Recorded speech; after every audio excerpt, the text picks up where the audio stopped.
Your Excellencies, Reverend and Eminence, yes, Your Eminence, Reverend Fathers, friends in Christ, I will not be offended if you take a nice nap during this talk. In fact, I might do the same if I get a chair. Because it's, after to speak after such a good lunch, it's quite a task. In my first presentation on previous Friday, I have been talking about the diabolical aspects of the modern mentality, the spirit of enlightenment, the modern revolution and its challenges to Catholics around the globe. Today I want to focus on one particular aspect of that revolution, which has to do with human sexuality and family, namely the population control.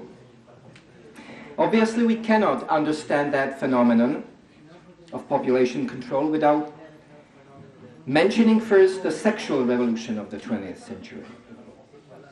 In the May issue 2006 of a magazine called Chronicles, its editor-in-chief, Thomas Fleming, has a very interesting essay on the results of the sexual revolution. I'll quote from that article, which is titled "New Wine in Old Bottles." He writes that, quote, "The revolution that made us who we are began during the Great Revolt against Christianity, known as Renaissance, and it entered an acute phase with the French Revolution. Although it has taken many forms and aimed at so varied a set of targets, it has hardly deviated from its most basic goal, the liberation of what one of the most virulent revolutionaries termed the libido." Yes, it is the liberalization of libido which serves as a means of the modern revolution, tearing down the Catholic social order. When Our Lady warned in Fatima against the errors of Russia, was she also speaking about errors related to the sphere of human sexuality? She might have had it in her mind, as it was the communist Russia, Soviet Union, which was the very first country to legalize abortion and openly promote contraception and other sins against the Sixth Commandment.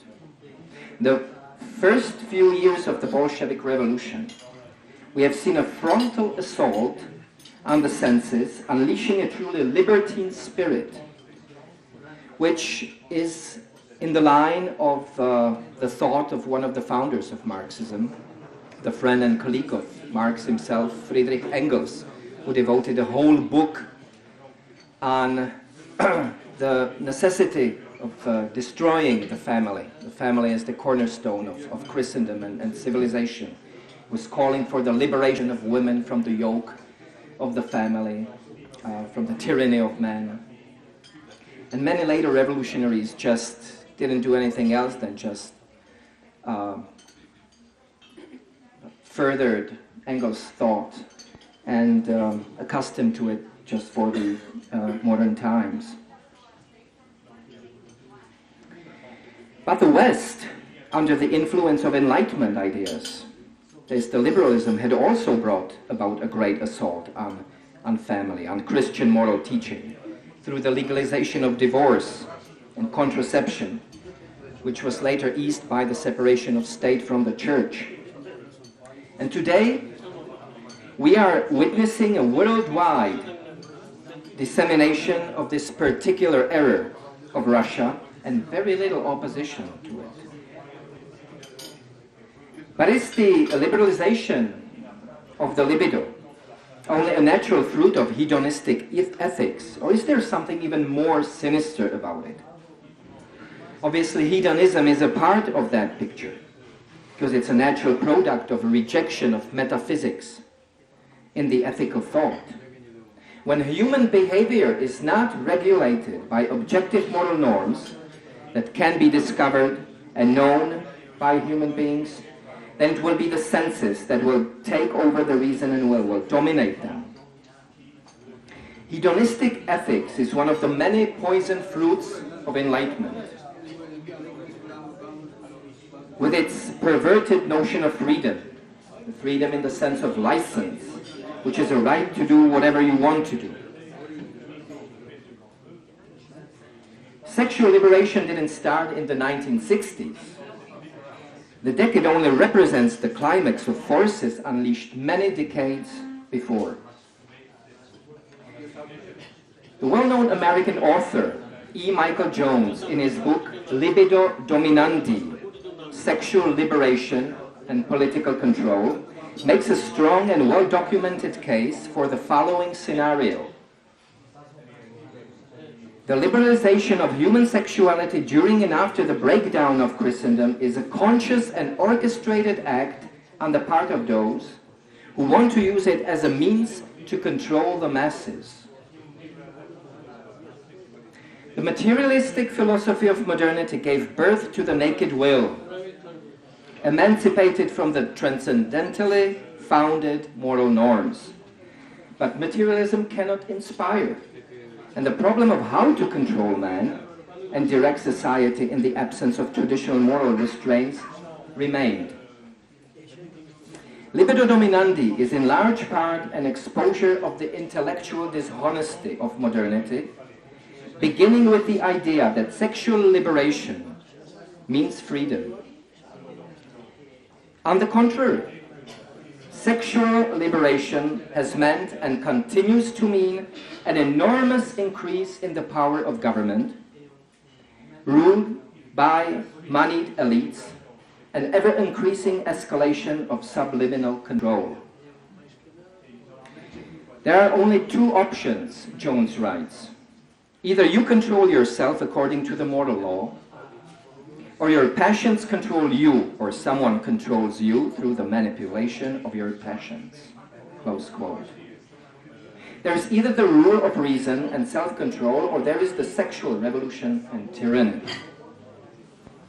The modern regime knows this and exploits this situation to its own advantage. In other words, sexual freedom is in fact a form of social control, a way of maintaining the regime in power by exploiting the passions of those who then identify with the regime, which ostensibly enables them to gratify these passions. Given this fact, it should come as no surprise that the Enlightenment's major proponent of sexual liberation should also be the first to describe sex as a form of political control. I'm talking here about Marquis de Sade, who was a prisoner in the Bastille in the summer of 1789, writing pornographic novels and growing fat from the food he paid to have brought in. Beginning in July, he fashioned a primitive megaphone out of a piece of paper and incited the mob outside the prison to storm it and liberate him and the 6 other people there. That was the start of the famous French Revolution.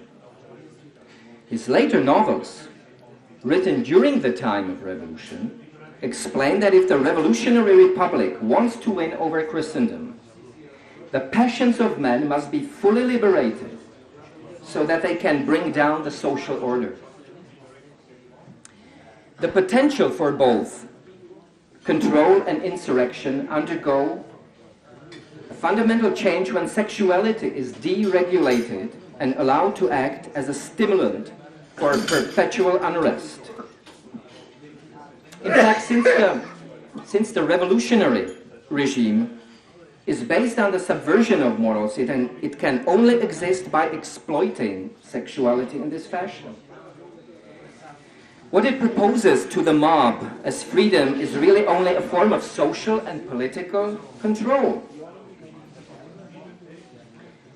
So it is also from this angle that we should view the legalization of pornography, which is not just some sort of unfortunate byproduct of the revolutionary regime that must be tolerated if we all want to enjoy the freedom of expression, which is the argument that the liberals express around the globe, pornography is the essence of a revolutionary political regime, because it is only by managing the passions of the citizens that it maintains its control over them. In gratifying the illicit desires, it evokes the gratitude of slaves and creates out of that gratitude political control. Okay, so what has this to do with the population control, which is the main focus of my talk?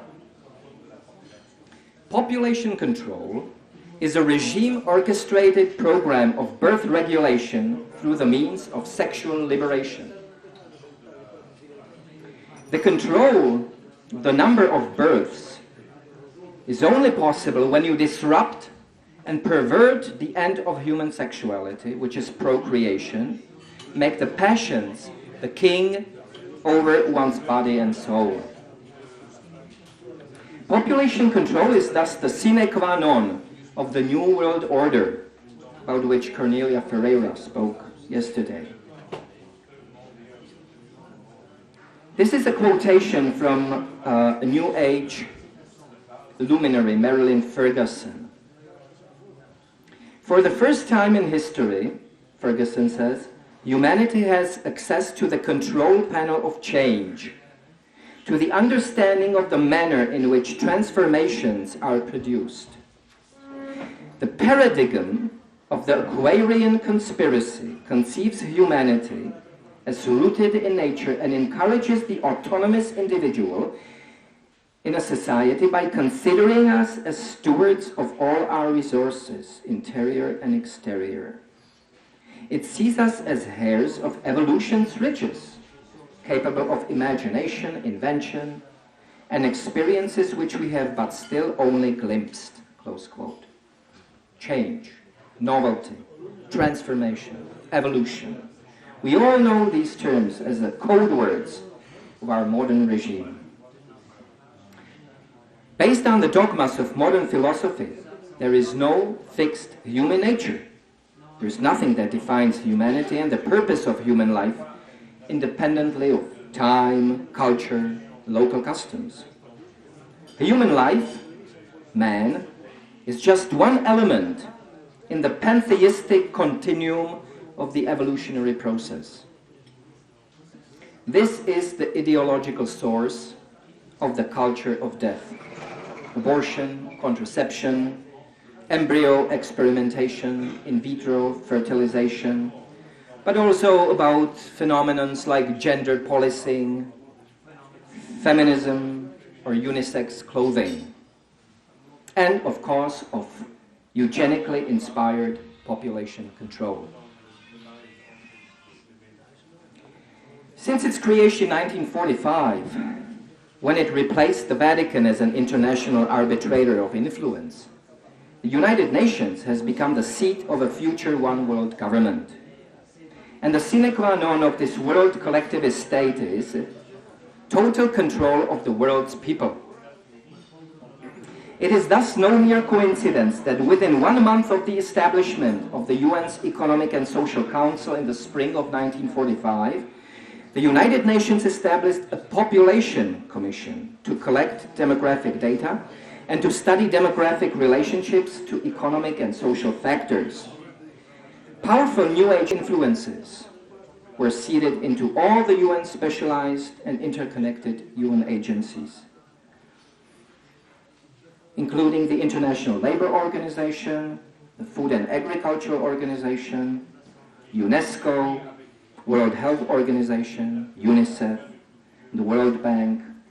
All of them are institutional subscribers to the ideology of overpopulation.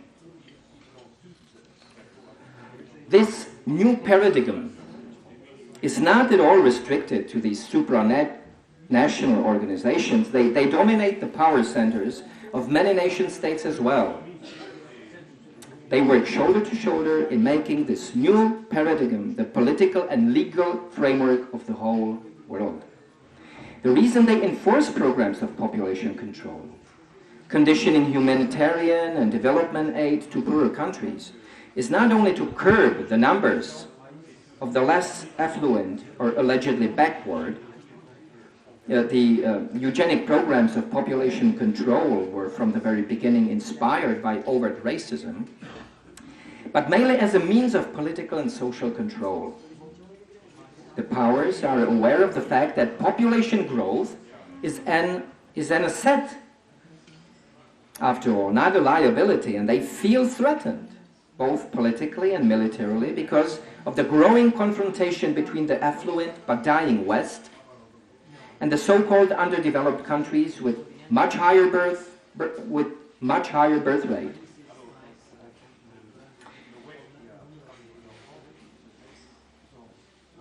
So after having caused the population dearth in the Western countries through the sexual liberation movement, the regime of enlightenment needs to undermine the population growth in other countries to keep the global power structures balanced.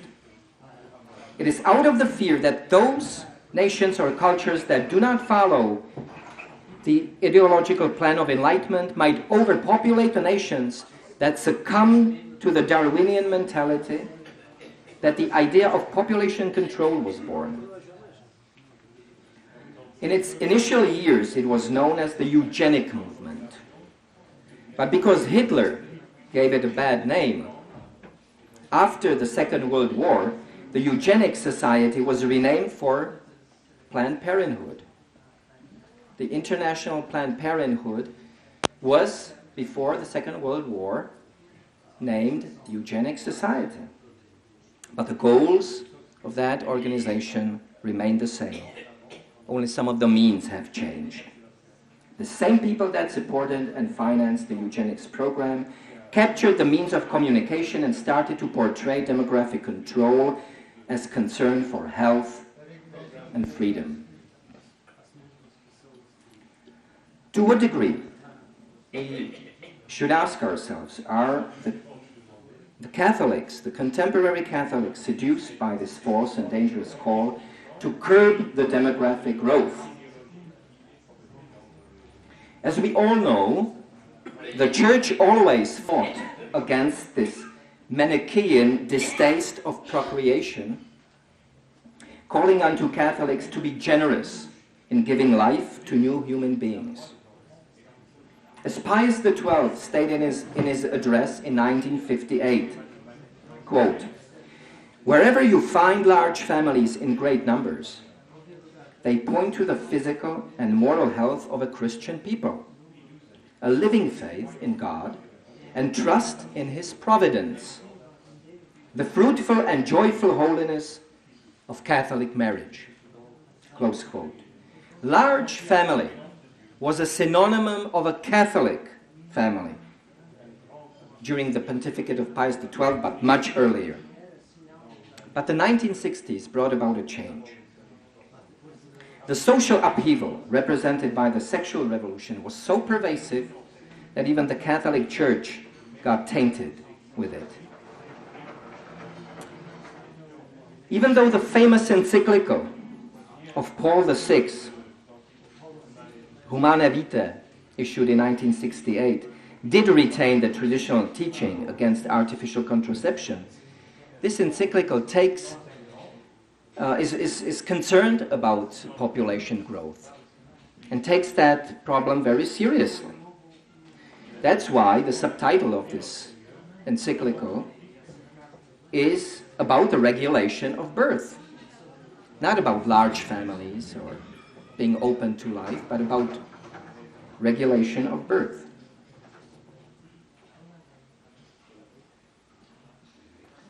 Humanae Vitae rightly differentiates between contraception as intrinsically immoral practice and the use of what is today called the natural family planning, or periodic abstinence as it was called before. But the promotion of natural family planning, NFP, in the more conservative Catholic circles, I mean the liberals, they use contraception anyway, they are not interested in NFP. But among the conservative Catholics, sometimes, or perhaps most of the times, are dangerously flawed.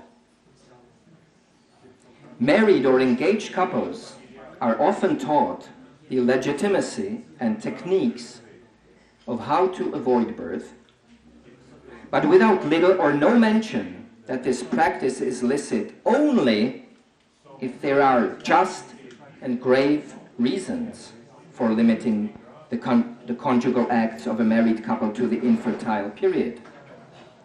Very often, such couples are not being told by the pastors or NFP teachers that the sacred scripture and the church's teachings see in large families a sign of God's blessing and the parents' generosity. Still less frequently are they taught that, according to the magisterium, merely temporal or worldly considerations are in themselves inadequate criteria for deciding when NFP can be justified. Thus it frequently happens that the contraceptive mentality prevailing in our modern societies penetrate the NFP courses to the spiritual disadvantage of the Catholic couples. As a proof to what I'm saying, just look into any of the NFP publication that's being used in the English or the Czech-speaking world. I have to admit that the former is a bit larger than the latter, so I assume that you would rather search in the English literature, but both in the English and Czech you will find, and in most cases, somewhere already on the first pages of the book, an assurance that NFP is at least as effective as the use of artificial contraception for the regulation of birth. Okay, so that's the starting motivation of how to get the people, the Catholics, interested on how to limit the number, how to space the children, through the comparison with the artificial contraception.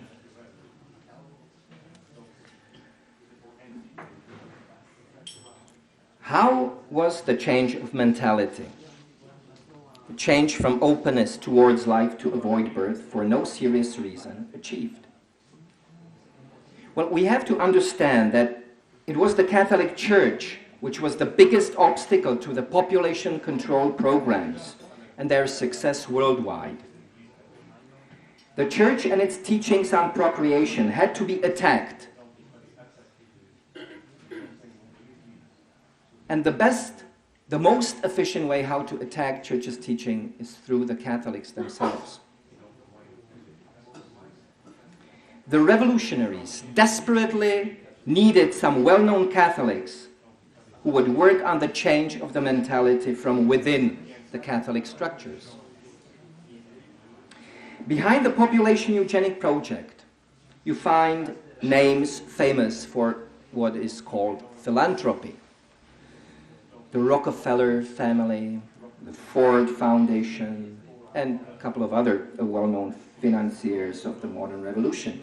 That you most probably know. You are aware of their existence and their work. But do you know that it was these pockets that feeded a Catholic obstetrician, Dr. John Rock, in his successful effort in manufacturing the pill? Yes, the pill is an invention of a Catholic doctor. Rock studied the function, timing, and chemical triggers for ovulation and conception. His work led to a clearer understanding of the cycles of fertility, which provided a foundation for the development of the rhythm method of birth control.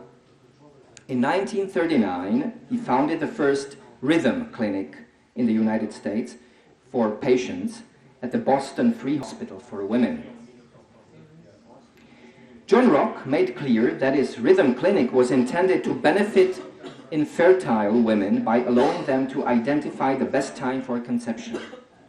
His intention, in time when he started this work, was to help couples to achieve pregnancy, not to avoid it. His work overlapped with that of Gregory Pincus, another Boston researcher who was testing the effect of progesterone on rabbits. At this point, however, Pincus and Rock had different goals. Pincus was seeking not to increase the likelihood of conception, but to prevent it. He wanted to develop a pill that would stop ovulation in humans.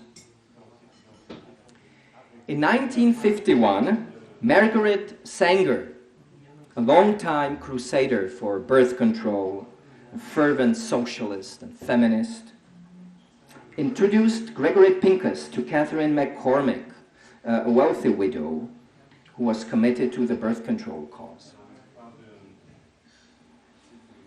Catherine McCormick gave Pincus a check for $40,000 to advance his work.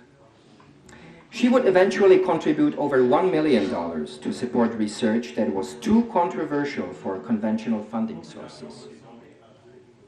Pincus had a problem, however. Since he was not a licensed physician, he could not legally conduct drug trials. He thought of collaborating with his fellow Bostonian, John Rock, Catholic. He knew Rock had experienced some success using hormone treatments to control the timing and frequency of ovulation in infertile women.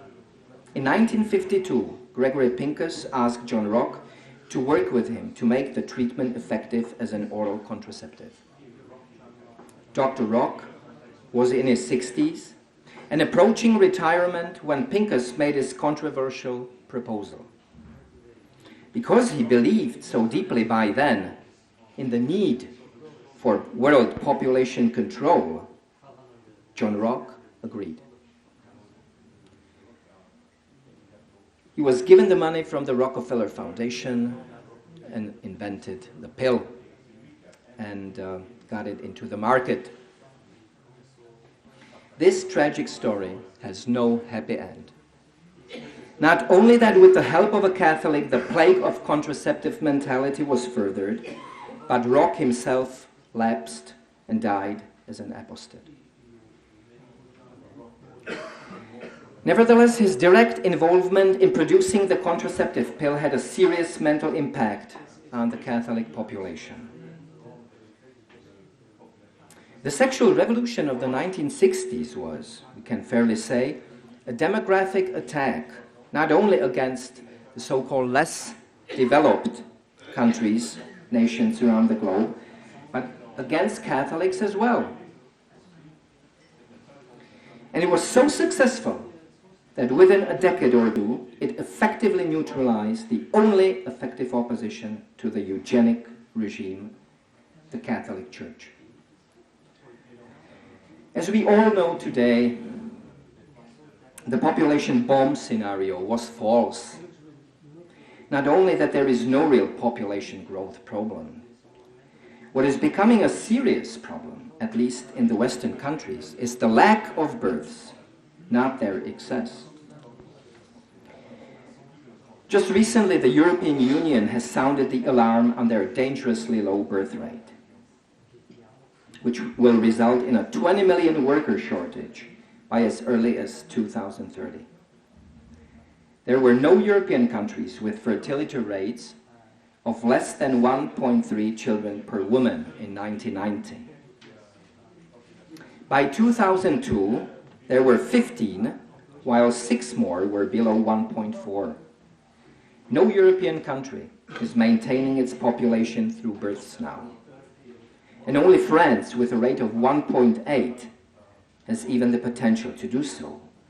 The former Soviet bloc countries have experienced marked reductions in birth rates during the last decade, with an alarming 1.2 children average per woman in my country, in Slovenia, Latvia, Catholic Poland, lower even than Western Europe's record-setting Spain, Greece, and Italy, which have all had 1.3 births per woman for at least a decade.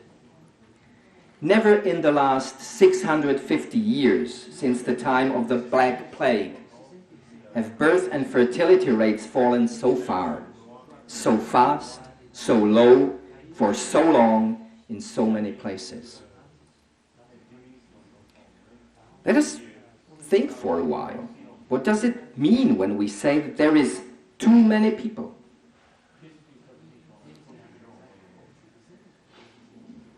Well, that means that there is someone, a group or a whole nation, which is superfluous. They would be better if he, she, or they would not live. This attitude is a product of a materialistic mindset.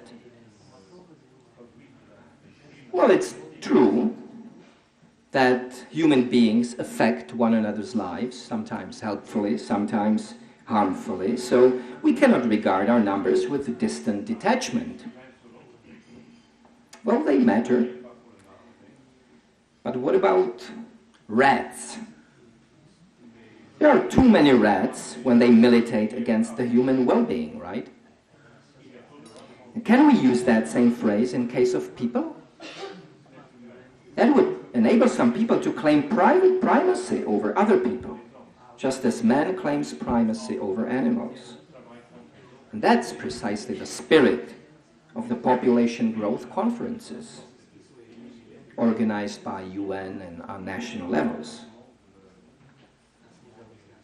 What is between the lines? What is the message of these conferences? That there are some nations that breed like rats and that they militate against the well-being of those affluent, childless, hedonistic elites of the Enlightenment regimes.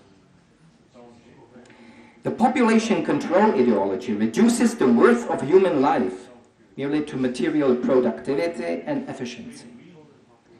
And that is how the quality of life is measured, by the degree of utility for the society. This is a quote from a famous book on population growth. Limits to Growth is the title of that book, by Dennis Meadows, who speaks clearly. Quote, "The crux of the matter is not only whether the human race will survive, but even more whether it can survive without falling into a state of worthless existence." Close quote. We are so humanistic that instead of allowing someone to live in such a state of a worthless existence, we will do everything to prevent he ever lives. The fact that he does not exist is better for him. So nothingness is better than being in this perverted world of Manichaean modernity.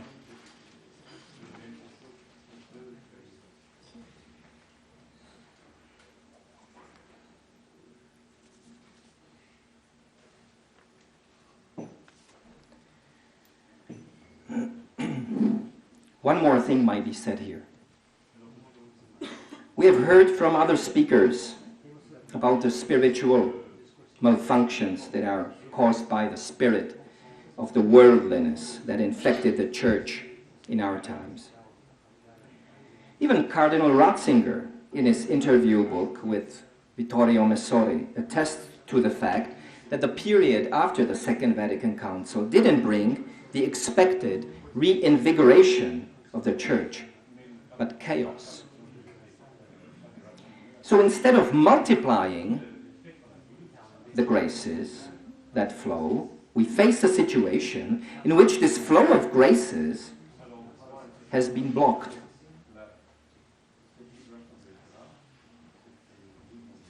There are obstacles that are put into the flow of graces. Lack of prayer, lack of proper liturgy, and the sins against the commandments, the sixth among them. That's the one that we are dealing right now in this talk. The diabolical disorientation about which Sister Lucy spoke.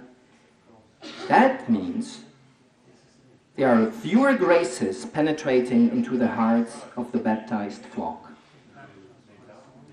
Why do I say that in a presentation on population control?